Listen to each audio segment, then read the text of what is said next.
Hello, everyone. This video is going to be about discipline. I typically don't teach or have you all watch this video until other areas have been covered. Those areas are stress management, how to handle anger, the effects of drugs and alcohol, the importance of helping our children have good self-esteem and confidence. Um, The reason being is that all of those areas take you into appropriate discipline with your child. For an example, um, you either have learned or going to learn, well, you have learned in a video, that one of the effects of drugs and alcohol could be that a person becomes aggressive. And you add that aggression and couple that with stress, anxiety, worry, and then you fuel it with alcohol or the drugs. And before you realize what you've done, it's too late. You know, discipline can be harsh, which you're going to learn in this video that harsh discipline does not work. It does not help children. It deflates their self-esteem, their confidence. It can cause all kinds of different damages. So that's why this video comes later. And there's different areas that relate to it as well that I just can't think of off the top of my head right now. You know, we talk about role modeling in all of my teachings. Role modeling, of course, is that you've learned that our kids learn from watching us. They learn from watching significant people in their lives, grandparents, siblings, aunts and uncles, teachers. When they go to a classroom and they see that a child was harshly disciplined, they may think that's okay. You know, a person that has high importance in their life did it, so why shouldn't I? So my little friend sitting over there, he gets on my nerves sometimes, so, you know, I've watched him being hit or yelled at, so I can do the same thing. You know, those things happen. The same things happen with us, you know. A good case example would be in domestic violence. After a while, they feel like the victim feels like they deserve it. That's life. That's what it's supposed to be. Or their parents harshly disciplined them, and the spouse does too. So it must be right, you know. But discipline is extremely important in raising our children. My oldest son, and I were just talking through text a while ago about an instance that happened when he was growing up. And he's in his early 30s, and I don't know why that popped out of the blue, but it was a form of discipline that he and his father did. It wasn't a spanking, it wasn't anything like that. It was taking things away, and he lost a job because we took away his car, and et cetera, et cetera. And I explained to him, I said, you know, discipline is about teaching a person the consequences of their mistakes. If they perform the same mistake over and over and over again and aren't taught the correct way to behave, then that's going to be part of them. They've not been taught consequences. We see it a lot in our youth and some young people who weren't disciplined at all. And we as a society get to live with them. They don't think that they should have any consequences to their actions. And you don't want that in your child. But at the same time, you don't want to destroy their self-confidence, their self-esteem, because they've been disciplined in harsh manners. But anyway, having said some of this, discipline in my teaching manual, there's actually like 3 different areas. And I've decided that I'm going to combine, I think there's like 3 different videos. I'm combining all 3 of those into this one video. So I hope my information that I give you covers all of those. I might be a little slow in going back to my outline to make sure that I didn't leave any of that out. Um, just be patient with me because I do want these videos to stay under an hour. But this one is probably going to be lengthy. I'll try to shorten it as much as I can, but the most important thing is that you get good information. Um, and as always, this could be a topic that could raise a lot of conversation. If you want to have conversation with me, by all means, please do so. You can call me at the Sunshine Center. It's 875-3495. Typically, my usual working hours are around 12 to 3 or 4. But if you email me or call me and say, I want to talk about this further, but I'm not available until, I'll make sure that I'm available for you, okay? And we can have these discussions. You can discuss it in an email to me. By now, everybody knows my email address. But once again, it's cmsunshinecenter@gmail.com. I would love to hear your thoughts about this and how you feel. Maybe there were struggles that happened in your childhood because of harsh discipline, and it's affected you. I've got all kinds of resources where you can get help to deal with those kind of things. We don't want to keep things bottled up, and if you were taught harsh discipline and you feel like it's okay to do because you were taught that way, hopefully this video is going to show you that there are many, many different ways to discipline our children with stern. Stern doesn't mean hauling off and whacking somebody. Stern means that, this is the 4th time you've done this. Now, here's your consequences to that. That's stern. But anyway, here we go with the book. Some of it's going to be reading, but I try not to do that a lot. But first off, the first thing it's going to teach us is about power. And there is another video that is specific to power and power alone. So I'm just going to be touching on a little bit of it, and how power has a lot to do with the way we discipline. There's some people who want a lot of power and they abuse it. And they will use that abuse with their kids, with other people. But that's a negative use of power. There's 2 types of power. One of those is positive. You use that power in a positive way. I'm the parent, but I'm not going to use negative power to teach you. I'm going to use a positive power to teach you.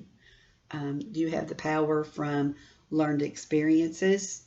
You have the power from learning, whether it's reading or studying, the effects of power, which I highly recommend. But what we want to do is avoid using negative power to discipline our kids.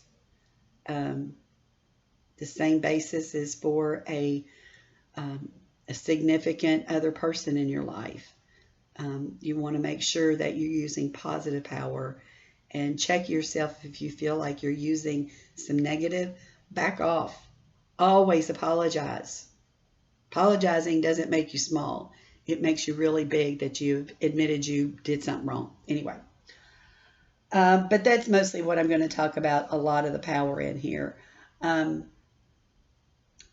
But you can also use positive power to help your child manage their own behaviors. That's through role playing. It's from the way that you talk to them, the way that you show them, the way that you teach them. A behavior might be, I want you to brush your teeth this morning. And then maybe give them a couple of choices. Of course it should be after their breakfast, but It's your choice. You have the power to make this decision. Do you want that to be before you get dressed for school or daycare, whatever? Or do you want to do that after you're completely ready? Give them a little bit of decision making. It builds their self-confidence. It builds their self-worth. It lets them know that they have some kind of a power over their behavior. Once they start learning this, um, they're going to be able or more likely to use positive power in making good behavior choices. I hope this is making sense. It does in my head and on paper, but sometimes I'm not quite sure I'm really getting across what I want to get across. Or across doesn't have a T in it, doesn't it? But yeah, here's that one. It says, in the book, the same thing that I said, giving the child a little bit of power. You have a choice. You can do either brush your teeth before getting dressed or after getting dressed. Those are the only two choices they need to make. They don't need this many different choices to choose from. Try to keep it down to a minimum of maybe two, sometimes three, especially the younger they are. Do you want to help me clean up your toys right now, or do you want to wait till after we eat dinner? Very simple choice for them. They've got the power in making that decision. That decision might become completely your decision depending on the circumstance. I gave you the choices of when you were going to help me clean up your toys, and you made a choice and you didn't follow it through. So now I'm making the choice for you.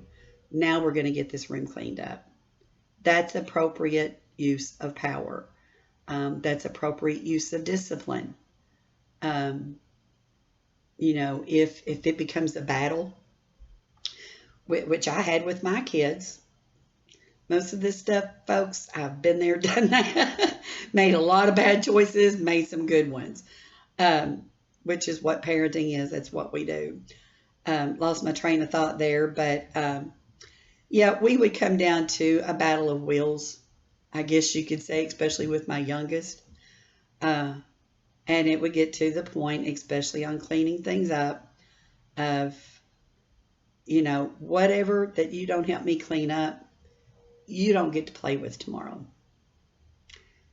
And then if you find him, oh, well, I want these favorite things, so I'm going to put those up. The other things doesn't matter because they get to play with them or not, whatever, it doesn't make a difference. Give them a separate punishment for that one. You made a choice to clean up the favorite toys that you like so you can play with them tomorrow, but I'm telling you this now. You help clean up all of those, but you still have to clean these up. They don't have a choice in the matter because they didn't choose to manage their behavior right. And our hope as parents is that when we start teaching them young, they will learn and keep learning. And as teens, you're going to shake your head all the time. And did they not learn anything that I taught them at all? And then one day they're going to have children. And it'll be just like mine. And that discussion that we had earlier, which was freaky. I don't think he knew I was going to be teaching discipline today. You'll see them raising their children the same way. You'll see them using timeout instead of spanking. You'll see them allowing their children to make decisions for themselves in some things. You're going to see all this. They may forget it at some ages, and you're going to be the dumbest person that they've ever known until they have that first child. And then you're going to be going, whoo, I'm not so stupid after all, right? And you're going to watch their behaviors. I got my 2-year-old grandson, a gift yesterday. And my oldest and his wife, they came over with him to put the toy together. And when they were finished and they had taught Kason how to ride it, they said, tell Nana thank you. And he just sit there. He's 2. And then Christopher just kept, 2 or 3. You have to say thank you. Tell Nana thank you. And then that little smiling face turned around, and I don't know if he knows what he was talking about, but they're already starting. And that's the same thing with discipline. My book was teaching me the appropriate ages of using timeout. Well, you tell a 6-month-old timeout, and they have no clue whatsoever what you're talking about. But the guide tells me that it's a more appropriate between ages 2.5 and 10. Depending on your kid, I'm not really sure about the 10-year-olds or not. I didn't use it for mine. I had different means of discipline. But as younger, it worked wonderful. When they can't just get up and run and run and run and rip and rip and rip and play, at the beginning, they're not going to catch on to it. But you need to talk to them as you do that punishment. You didn't mind, Mommy or Daddy, about putting your toys up. And this is the consequence. And you need to sit there by yourself for 5 minutes without your toys, without any kind of special treatment until that time's up. And then have a little timer and explain to them, see, it's right here now. Now, when it goes here, it's going to go bing, and that means you can get up. And when you get up, if you decide to play appropriately, then you can continue to play. But if not, we're going to do this again. You haven't busted their self-worth. You haven't busted their self-esteem. You haven't physically harmed them in any way. You're teaching them that there are consequences to bad actions. All those areas are being taught just from that one small act and discussion. Never discipline your child without having a discussion about it. Explain what they've done, how you feel about it, and what's going to be the consequences about it. It's not one of those, because I told you so. I got told that, and it's like, whatever. But you want someone to explain to you why you're being punished. Maybe it's at work. You didn't turn a project on time. You decided you were going to hang out at the water cooler instead. Due date time comes up. You haven't done it. You get in trouble. Now, if that supervisor walked up and said, you're on probation for 3 days, and walked off. Well, you're kind of standing there. Why am I on probation? What did I do? It's the same thing.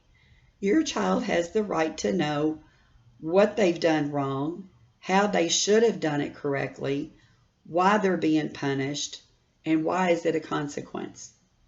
Your punishment style might be, I did this to one of my children. It was a constant battle at night to get one of them to clean up their mess. And I had had enough one night. It's like, you know what? I'm done.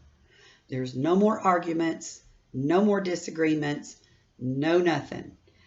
Got me a box, and right in front of his face, I put his favorite things in it, put it in my car, let him see me do that, and said, they're gone. And in fact, I took him to my office and let him sit for a week. And when he started showing appropriate behavior, he got them back. He got them back as long as we didn't have to have that discussion again. It worked for him. Other ways of appropriate discipline. Taking things away. My hardest thing was when my mom took my car away from me. It was horrible. I was a social butterfly. With one of my kids, it was electronics. He's a techie guru to this day, and he didn't get this or that or the other thing. My oldest was sports, and he was junior varsity and varsity in soccer and in basketball, and he was starting players in both teams, so he was really good. But I got coaches mad at me. The school was mad at me. And he had done something not once, but like 3 times or something. And I was at my wit's end, and it's like, okay, fine. You're going to go to practice, but you're not going to be involved in the practice. You're going to sit there, and I'm going with you, and you're going to watch them. I had to do that for a game one time. You talking about having some coaches really mad at me. But that was not the importance. The importance was that my son was raised to learn that there's consequences for actions. And I feel like I did a halfway decent job about that. He's an amazing man right now. Not all because of me, but I want to take a little bit of credit. But yeah, the coaches were very angry with me. I don't know the consequences if they won or lost or whatever. It didn't matter. But it killed Christopher to sit there and watch his teammates. If I had said you're not going to do practice and you're not going to play in the game, and he stayed at home, he would have been upset that he had to watch all of his friends having a whole lot of fun. It worked for Chris. Very rarely did anything like that ever happen again, because it was a consequence that had value to him and it stuck. And that's your focus when you discipline in that manner. There's some ideas there. I may come up with a few more. But, I want to talk about the negative effects of discipline too, of the harsh discipline. In a former video, you learned the importance of having good self-esteem and good self-confidence for yourself, and also how to teach your children to have those qualities. When that child is being constantly told that they're not smart, if you weren't so stupid, you wouldn't have done that same mistake again. If you had any sense about you whatsoever, which I got to hear from my mom, you would have known that was the wrong thing to do. Harsh words. Harsh words are horrible. They're horrible for a child especially. But even for you, it's horrible to hear that stuff. Like I said with domestic violence, you become used to it. You hear it over and over and over again, and psychologically, you're just the dumbest person that was ever created. And with children, it's even harsher. If you would be better at this, I might love you more. Right now, I don't love you at all. Look at what you've done. Who would love you right now with all that mess you created? And, that's where I come into making bad choices as parents. The use of alcohol, the use of drugs escalates that kind of behavior. And those are words and those are actions that you can't take back. A child is going to hear apology after apology after apology. All they're going to know is that, great, they apologize, but it's going to happen again. They don't trust you. They don't trust you at all. When they don't trust you, they're not going to trust you to take problems to bring concerns to. They're not going to want to talk to you later about areas like sex, like drinking and a party. You're not going to be the person that they're going to come to and talk to. A lot of times kids don't anyway, but sometimes they do. My oldest, he told me every daggone thing. I mean, everything. But I couldn't show him that it was making me uncomfortable, because then he would have stopped doing it. And with trust comes down to the phone call at a party. Mom, Dad, I'm sorry. I drank 3 or 4 beers and I can't get home. Great. You made a mistake. I'm going to come and get you because you made a very good decision in calling me instead of getting behind the wheel of the car. Now, you go to bed, get some rest, and tomorrow we're going to discuss an appropriate discipline for your behavior. Maybe it's not going to be a big one. Maybe it's going to be, you know, give me your cell phone for what, a couple of days. Give me this. But always tell them how much you appreciate the fact that they were honest with you. Now, having said that, me as a parent, they would not be punished the first time it happened. Everybody makes mistakes. They did, and Christopher did this. I was the disciplinarian, so he didn't wake me up. His dad didn't, but he snuck out of the house and went and picked Chris up. He was at a party. He drank too much, and he called us to come and get him. And I didn't hear about it until like a couple of days later. And my thought about it is awesome. He did not get behind the wheel of the car. He called us. That's what's supposed to happen. Chris and I had sat down. We had a long discussion about it, and he was not punished for it. It was, I hope you've learned your lesson, and that kind of thing. If it were a reoccurrence, then further action would have been taken. But anyway, and we, you know, the words, we were talking about that harsh words. Don't use harsh words as discipline. It's extremely harmful. And then a lot of times they're going to do the same thing. They're going to role model your parenting styles, and they're going to do the same things, and it keeps going. Stress. Stress over losing a job. Stress over finances. Stress over a relationship.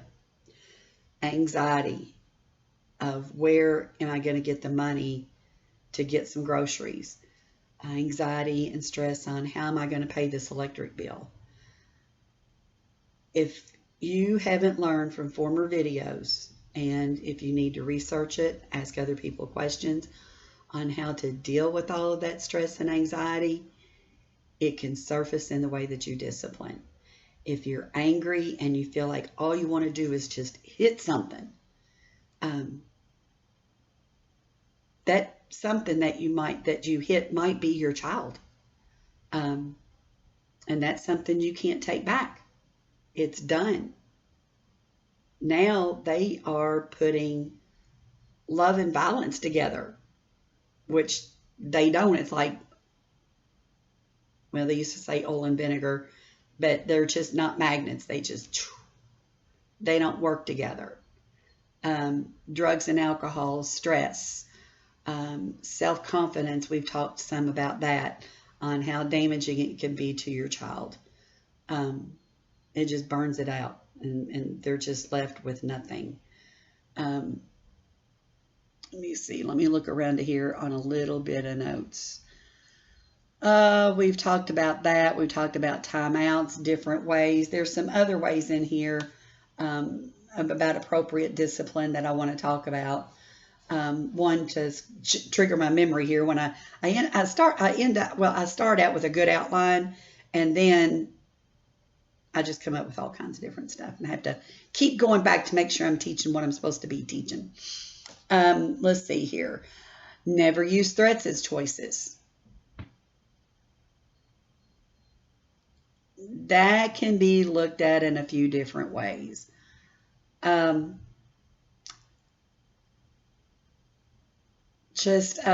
they're saying is harsh. You don't leave your sister alone, I'm going to break your neck. You're not going to break their neck. But that's more fear. Yeah, that's all I'm going to touch on that one. But you can use appropriate threats like we talked about. This happens one more time, and there's no technology for you for a week. The most important thing about doing that with that kind of a threat is to follow through. If you don't follow through with what you've said, it means absolutely nothing. Nothing at all. All they're going to learn is that, yeah, well, they're saying that, but may as well do what I want to do. Not going to happen. All they're going to do is yell at me. Raising your voice. To me, that's inappropriate. My What I typically did, if one of my kids had done something so crazy and I was so angry, I went to another room. I had my own bathroom in the house, and that's where I went. And I'd stay there. If that didn't help, I'd go out and take a walk. Um, Anything to release that anger so that I didn't release it on them. Say things that I couldn't take back. I never did believe in spanking. I might have spanked them in that kind of anger. I could have given them all different types of harsh discipline. So I tried, and there were times it was like I did all that and it didn't work. And I finally just said at the kitchen table, look, I am so angry and I want to calm down so that you and I can talk about this in a rational way. And it was probably the next day.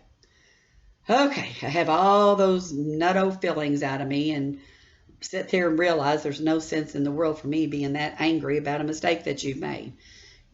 Be it that you've made that same mistake over and over again, and then go on with your discipline after that. Never, ever try to discipline a child when you're angry, when you've been drinking, when you're on drugs.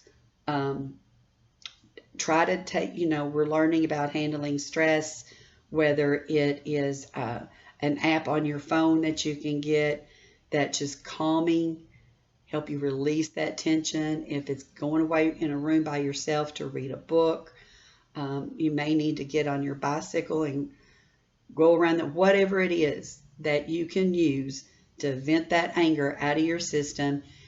And then when that anger is not clouding you, you're going to get better ideas on how to handle those situations. The fog is gone from the anger, and now you can step back and say, now look, it happened. I was angry. Now I'm calmer. Let's discuss it.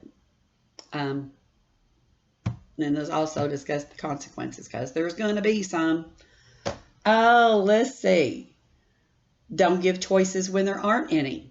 I said that, I think, a little bit in the beginning of the video. We're getting ready to go out to eat dinner. Go wash your face. Go brush your teeth. There's no choice to be had there. So be careful how you put that on the choices thing. Make sure it's something that they can really have a choice about. But there are times when there is no choice. And they can react in so many different ways. They can have the temper tantrum that drive all of us parents crazy. It could be this sullen attitude. One of mine did that one time because he thought he was too old to go to the beach with us. And after the second day, I said, you want to get a bus ticket and I'll send you home. And he ended up loving the vacation. But they can get that sullen. They can sit through the entire dinner that way. It's with friends or family and you're embarrassed and they do that. When you go home, take care of the problem. Or if you have to have a walk out to the car, I've done that. Let you and I go talk for a minute and let them know what's what. You don't have to say you're embarrassing us. That's not a good thing to say. But it will be, we're here as a family to spend time together. I am not going to sit by and watch that attitude out of you. There's nothing that we can really do right now other than tell you that there's going to be consequences when we get home. And see if it changes. If it doesn't, when you get home, there's consequences to the actions. A lot of people say when they're teenagers, and I hear this all the time, well, they're a teenager. What do you expect? Of course you expect those behaviors. You were a teenager, right? Were you perfect? Oh, goodness gracious. I look back and it's like, how in the world did my parents put up with me? How did they get through that? They're not doing very many different things than you did when you were a teenager. You had the attitude, you rolled your eyes around up in your head, you'd stomp your foot, you'd get that sullen look. There's tons of things that you did as a teenager. But if your parents believed in discipline, you were corrected. Same thing. Your teenager's going to do all that. Oh, they're teenagers. What do you expect? And go on. You're not helping that child grow. You're not helping them thrive. You're not helping them learn to be responsible adults. You're not teaching them anything. Don't push that age aside. Well, she's a toddler. She's a 3-year-old toddler. What do you expect? She expects you to start teaching discipline and consequences. And it starts at that age. You know, I know that you're unhappy, and I know this, and I know that. And what helped with my youngest son is I ignored him. You know, he would try to do that sitting on the floor and banging his head and arms and legs a kicking. And I looked at him one day and it was like, oh, dear Lord, help me. I just walked out of the room. Well, he didn't get any attention. He quit. May have had to listen to it for a while, but he quit. And most of the time it got better and better and better because he didn't get that attention from me. You can do that with your toddler. There's nothing wrong with it until you start to act a little bit better and quit throwing that mess. Mommy's just going to go in this room right here and get dinner started. Make sure you can keep an eye on them, that they're not getting hurt, busting their head wide open. But, yeah, inappropriate joke. Sorry about that. Anyway, what I'm saying is it can start at that age. Picking up toys and cleaning, but you need to remember that these are learning ages. Learning ages. You're teaching them to do this. You're teaching them to do that. And then when they're an older child, by 5 or 6, I'm supposed to put my toys up. Of course, they're still going to need to be reminded. But they've been taught. They know how to do it now. They know where all these blocks go. They know where their cars go. So it advances at different age groups. Like we said about timeout. Appropriate timeout ages are between 2.5 and 10. Let's move on a little bit. These are these two disciplines is what the book has in there, but I don't like them, and I'll tell you why. I don't believe in lying to our kids, ever. There's no situation whatsoever that should cause us to lie to them. And when they catch you in that lie, because it's going to come out sooner or later, then first of all, lying's okay. Second of all, I don't trust them. And to me, when they talk about reverse psychology, to me, that's all it's doing is lying to people. I'm a psychology major, and I don't like it. Reverse psychology is to say the opposite of what you really want. I can't even think of an example off the top of my head. Let's see if they have one. Here it is. A father's trying to get his kids to the dinner table. They want us, but I don't want you guys, any of you here watching television, to come join us. You stay right here. And the children, knowing it's a game, will race to the table ahead of Dad. With food items. All right, I don't want to see any children at this table eating their carrots. I better not catch anyone. So all of a sudden they're going to eat a ton of carrots. I just don't agree with it, but that's my point of view.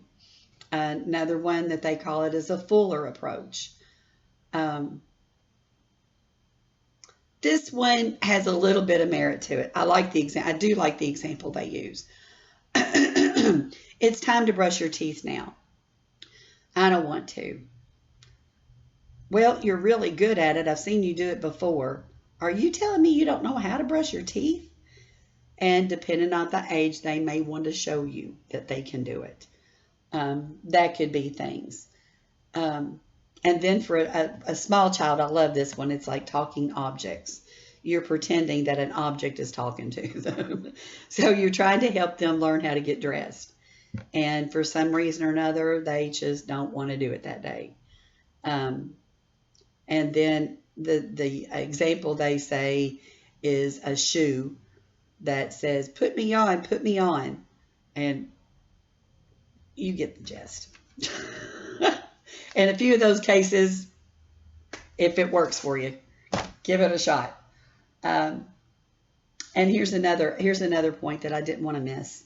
It's about, well, it's simply called What Have I Learned?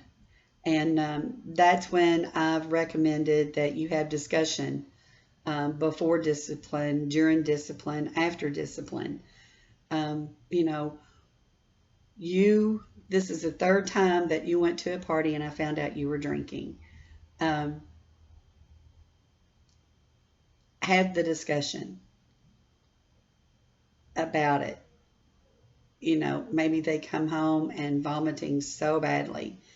Teach them about alcohol overdosing. Very common for young people. Their systems are not used to handling that quantity of alcohol. It can cause brain damage. It can kill them.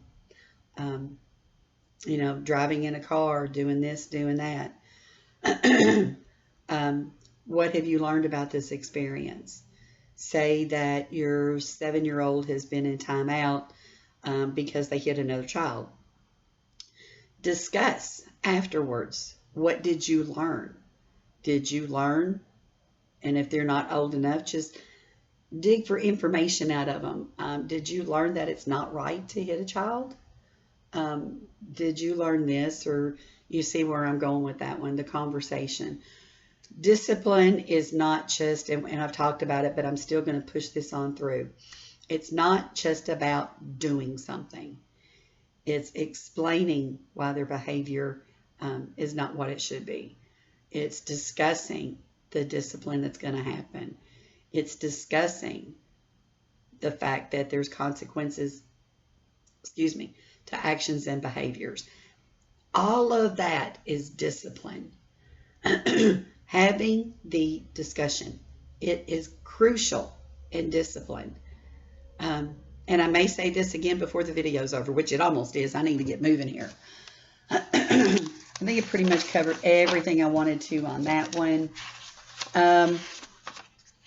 Yeah, we're going to come in later also. We're going to talk about developing family rules, having rules in place so they know what they can and can't do. But right now, I'm just going to make sure I've touched on everything I wanted to. There's one more thing that I'm going to touch on, and it's spanking. We've talked about alternatives to it. We've talked about misuse of power by using spanking.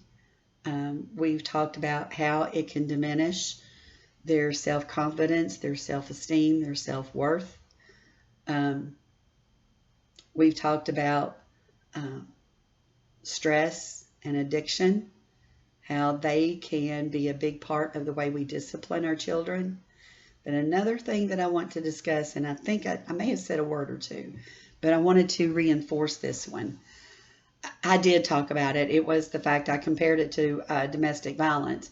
It's that it can teach kids that it's okay to hit other people. You know, such and such spanked me really hard.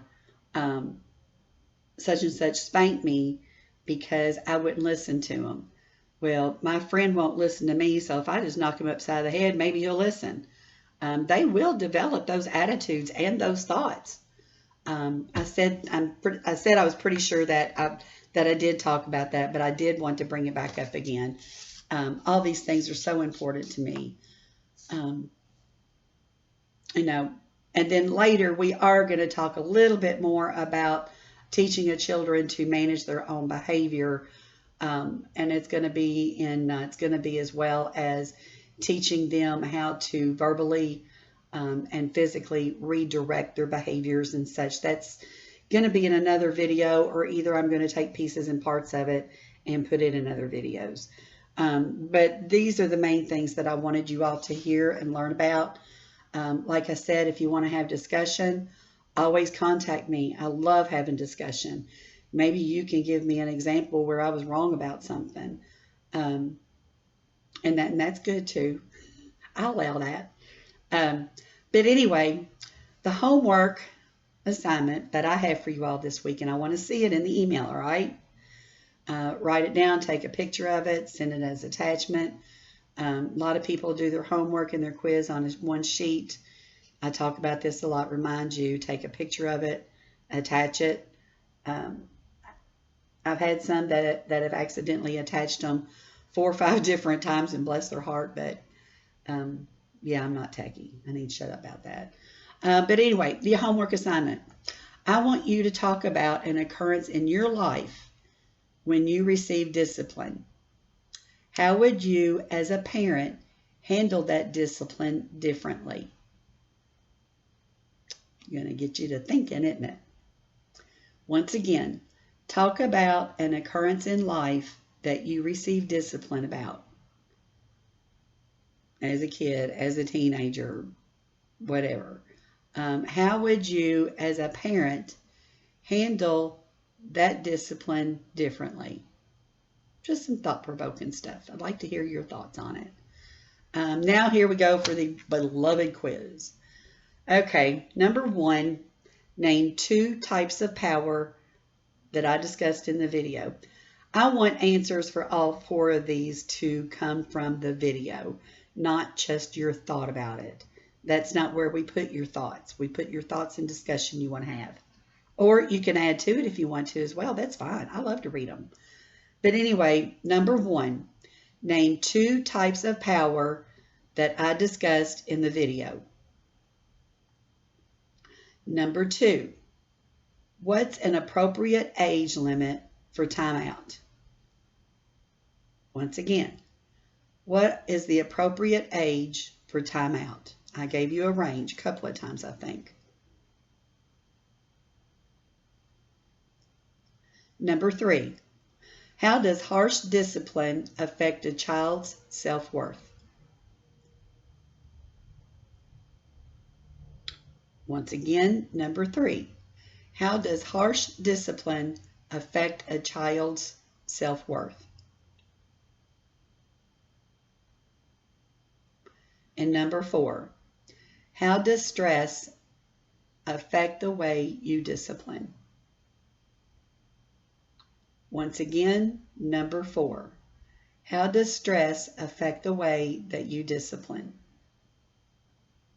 Well, that's the end of the video.